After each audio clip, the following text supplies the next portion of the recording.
What's up, you guys? It's Greg. I think it's time for another net worth update. It's probably been 6 or 8 months since my last one, but I like to do these periodically. That way you guys know that since this is a finance channel, you can see that I am practicing what I am preaching. Because it wouldn't make sense for me to talk about investing in real estate and talk about stocks and talking about not spending money and saving and budgeting and things like that, and then not actually be practicing what I am preaching. So I'd just like to bring you a quick video every once in a while just to let you know kind of where we're at financially. So when you watch this net worth update, I just want you to keep in mind that your net worth is not your self-worth, and I am very aware of that, because in this kind of game of life, we're not competing against anyone, and we're kind of just competing against ourselves and just kind of trying to achieve our goals, you know, specifically in this instance, a financial goal that will lead to other things like spending more time with my family and being able to retire early and having freedoms that may not typically come with being not financially free. So another reason why I wanted to make this video is because I think it was Robert Kiyosaki that said this. The quote basically went, "Stop taking financial advice from people that you would not be willing to switch finances with."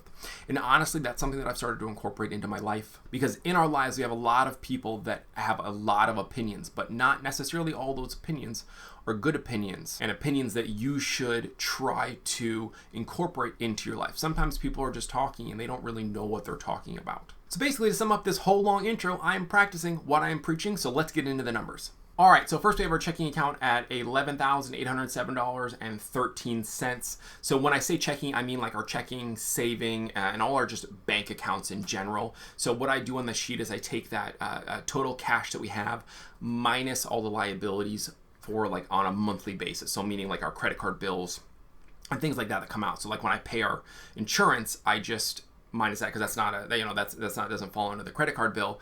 I'll just go ahead and minus that from the sheet. So this $11,807 is liquid cash that I could pull out today if I needed to. And house one here on the list that you can see, I have it valued right about $160,000. If I was listed today, it probably would go a little bit higher than that. I think that's a conservative number. It's right in the middle of kind of like pre-pandemic and currently where the housing market is now. Well, not in the middle. It's definitely like on the lower end of that. But I like to be conservative right around $160,000. If you don't know, the house that we currently live in is a foreclosure that we bought for $52,000, put $12,000 into rehab. I did basically all the work myself. I had some friends and family help, which was very, very helpful. But in terms of a contractor, we didn't really have any contractors come and do anything, so costs were super, super low on that. And the liability for that house, when we bought it, was $52,000. We paid cash for all the rehabs, so that's actually already taken into account. But I didn't re-go and look at the loan. Basically, it wouldn't be any higher than $52,000 since we bought it just about a year ago. It'll only be slightly less than that based on the amortization schedule. So I just went ahead and left that. That way it leaves a little bit of leeway, because I definitely don't want to overinflate these numbers. And keep in mind, whenever you watch this net worth update, as well as any other YouTuber's net worth update, is that these are estimates. Like when I'm estimating that the house is valued at $160,000, until that house hits the market, we don't know that the house is actually valued at $160,000. I could be wrong. It could be $150,000. It could be $175,000.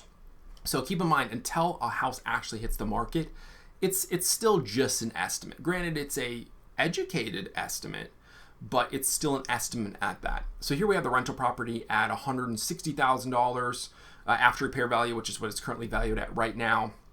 On that, we have about $50,000 worth of debt. $50,000 worth of debt. So on this project here, we have a tenant in it for $1,800 a month. We're in the middle of a refinance. In about a week and a half, they will cut us a check for the difference. We'll pull all of our money out of that project and then take that money and buy another real estate project. So that debt will actually bump up to about $120,000 here soon, but they'll cut us a check for the cash. That way we can pull all of our initial investment out. And next we have stocks on the list for $8,478.42. This is the current market value of stocks today. And this is everything that I went ahead and told up. It's a Coinbase account, Robinhood, Webull, TD Ameritrade. Like I say, we're really heavily invested in real estate, not so much in stocks, but that's the current market value of that account today. So next in here, we have the truck. It's valued at about $25,000. That's less than the rough trade-in value when I was looking online. I think the rough trade-in value was like $26,500, $27,000. So that was like, oh, if I had to list it and get it sold as quick as possible, I could probably get about $25,000 out of it.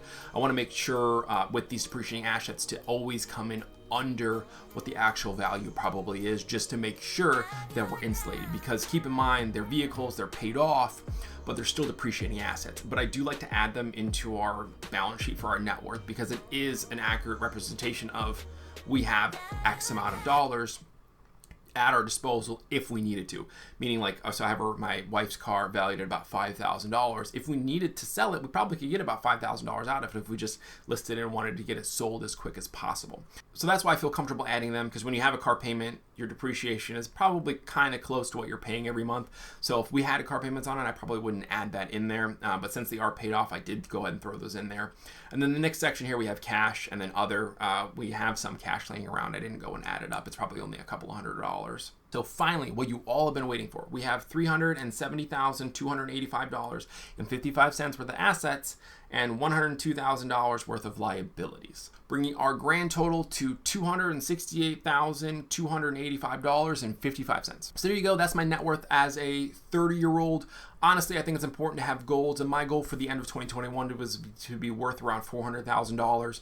Honestly, it's not looking like that's going to happen. Since 2021 has started, we've had some setbacks. Things are taking longer than I thought they were going to. The cash out refinance is taking much longer than I thought it was going to. But regardless, still a really, really good start and something that I'm very happy with. Hopefully this video was enjoyable for you to watch. Hopefully it encouraged you to go ahead and track your net worth and, start budgeting if you haven't done that. If you're interested, go ahead and comment this down below. But I could talk about the journey from negative $25,000 up to $268,000 in, what's it been, 3 years, something like that. If that's a story that you'd be interested in hearing, go ahead and comment that down below, and I would consider making a video on that topic. But anyways, thanks for watching. I'll catch you next video.